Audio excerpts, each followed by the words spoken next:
तो hi friends, स्वागत है आपका आज की इस क्लास में। तो आज आपको पढ़ाने वाले हैं CAA, नागरिकता संशोधन अधिनियम, सिटीजनशिप अमेंडमेंट एक्ट।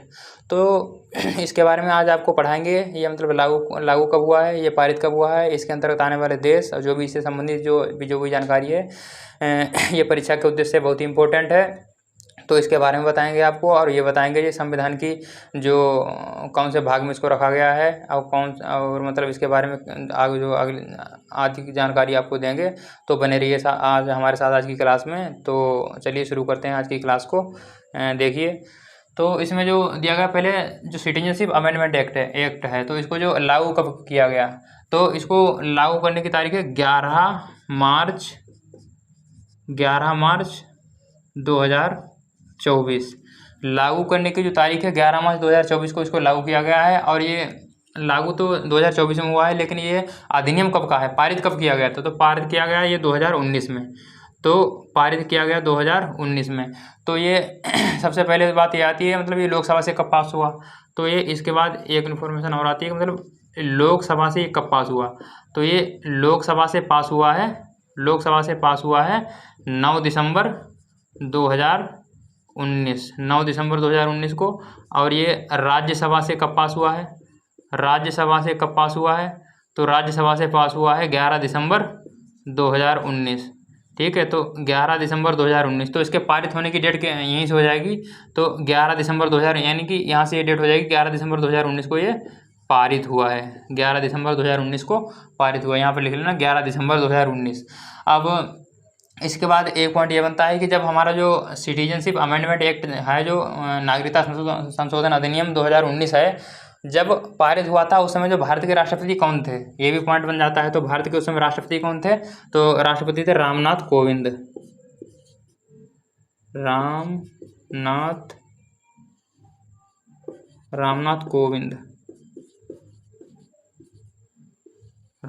कोविंद उस समय राष्ट्रपति थे। ठीक है, ये थे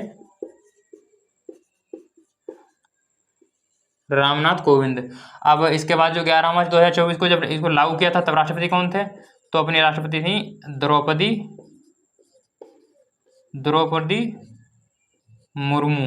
तो इस समय राष्ट्रपति थी द्रौपदी मुर्मू। इसके बाद आगे चलते हैं। तो आगे मतलब इसके जो लागू होने वाले जो क्षेत्र हैं, ठीक है, तो लागू ना होने वाले क्षेत्र, मतलब जो अपना जो CAA है, तो इसको किन क्षेत्रों में लागू नहीं किया गया है।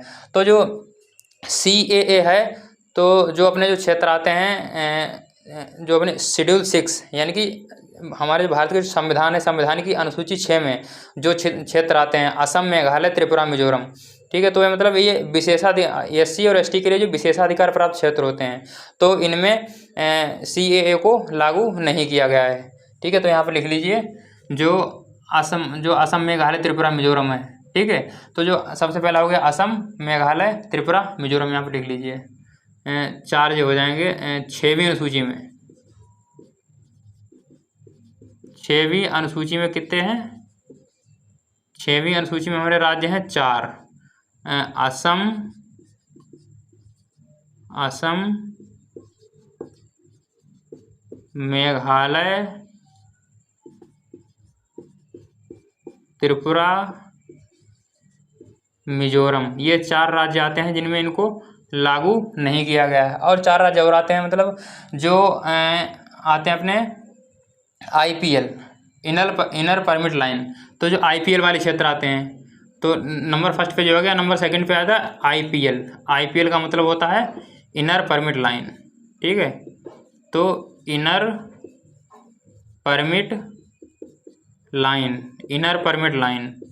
परमिट लाइन पर कौन कौन से देश आते हैं, तो इनर परमिट लाइन पे आते हैं, ऊपर से देखो कौन कौन से आते हैं, तो अरुणाचल प्रदेश, नागालैंड, मणिपुर और मिजोरम। तो सबसे पहला हो जाएगा अरुणाचल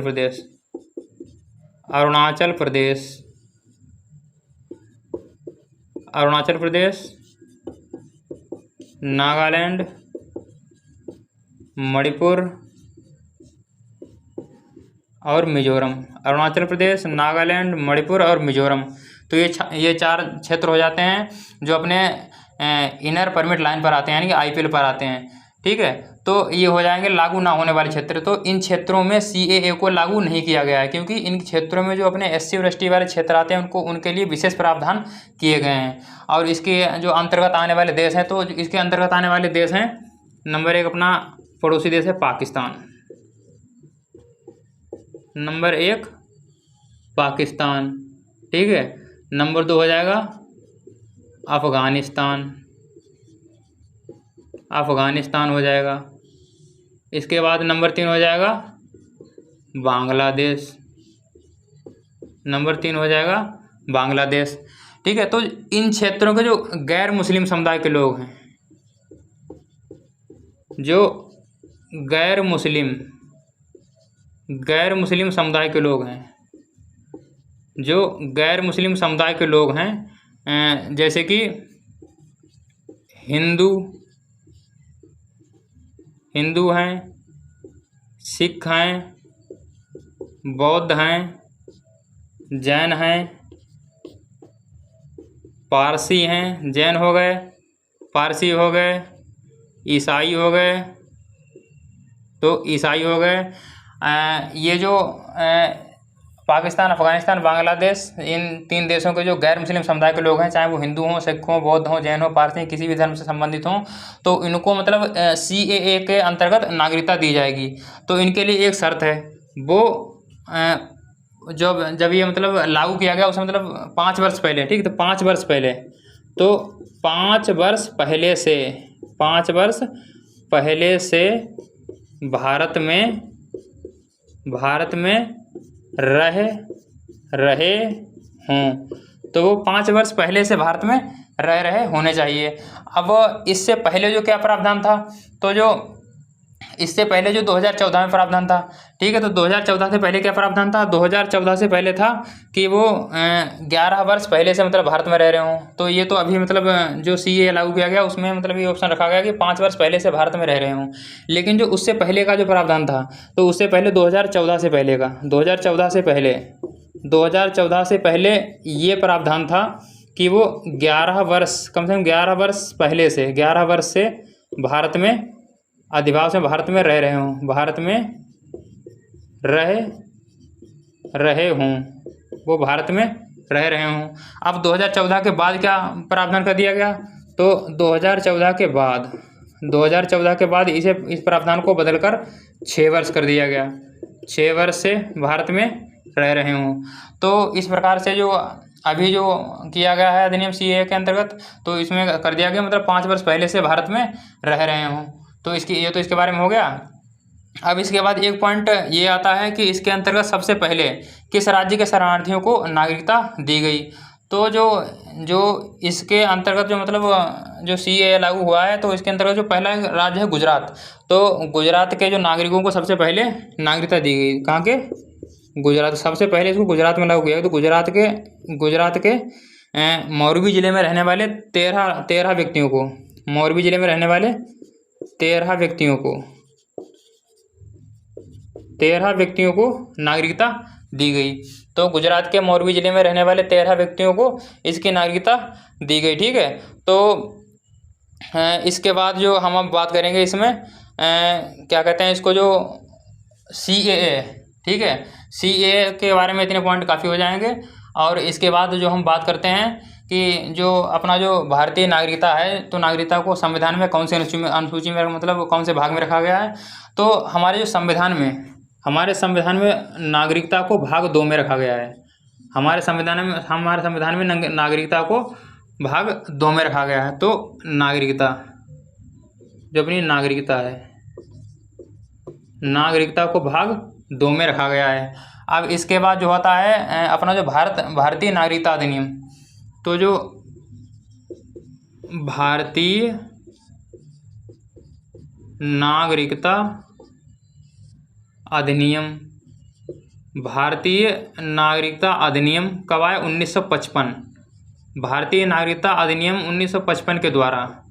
तो जो भारतीय नागरिकता अधिनियम 1955 के द्वारा जो हमारी नागरिकता है, भारत की जो नागरिकता को 5 प्रकार से प्राप्त किया जा सकता है। जैसे कि पहला आता है जन्म से, वंश परंपरा से, पंजीकरण के द्वारा, देशीकरण के द्वारा और भू विस्तार के द्वारा। तो या तो वो जन्म से रह रहा हो या उसके वंश से कोई मतलब रह रहा हो, ठीक है। तो वंश के द्वारा, पंजीकरण के द्वारा, तो पंजीकरण के द्वारा ये प्रोसेस होती है जब भी मतलब किसी व्यक्ति ने पंजीकरण किया हो तो उससे 5 वर्ष पूर्व से भारत में रह रहा हो। और देशीकरण के द्वारा क्या होता है, तो देशीकरण में होता है कि जो कोई भी व्यक्ति जो 10 साल से भारत में रह रहा है तो वो मतलब भारत का नागरिक बनने योग्य है, नागरिक का, भारत का नागरिक बन जाएगा। इसके बाद आता है मतलब भू विस्तार के द्वारा। तो भू विस्तार में क्या होता है, जब मतलब एक देश दूसरे देश से मतलब सीमाओं को बदलता है या थोड़ा बहुत चेंज करता है इधर से उधर, तो मतलब दूसरे देश के व्यक्ति जो भारत में आ जाते हैं, भारत के जो व्यक्ति होते हैं दूसरे मतलब देश में पहुंच जाते हैं। तो जो दूसरे देश के जो व्यक्ति होते हैं, ठीक है, उनको जो नागरिकता भू विस्तार की प्रोसेस के द्वारा दी जाती है। तो यहीं पर ये हो जाता है मतलब 5 प्रकार से। नंबर 1 जन्म से, जन्म से, वंश परंपरा से, वंश परंपरा से। नंबर 3 देशीयकरण के द्वारा। नंबर 4 जन्म से, वंश परंपरा से, देशीकरण के द्वारा और पंजीकरण के द्वारा। पहले तो पंजीकरण के द्वारा आया था, ठीक, पंजीकरण नहीं चली तो कोई दिक्कत नहीं। तो पंजीकरण, पहले पंजीकरण लिखो, पहले पंजीकरण, पंजीकरण,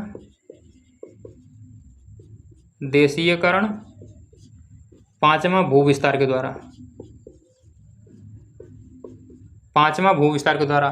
तो जो 5वां भू विस्तार के द्वारा, और जो इसके अंतर्गत जो आने वाले अनुच्छेद हैं संविधान में, तो इसके अंतर्गत कितने अनुच्छेद आते हैं, इसके अंदर कितने कितने अनुच्छेद आते हैं, तो 5 से 11, ठीक है।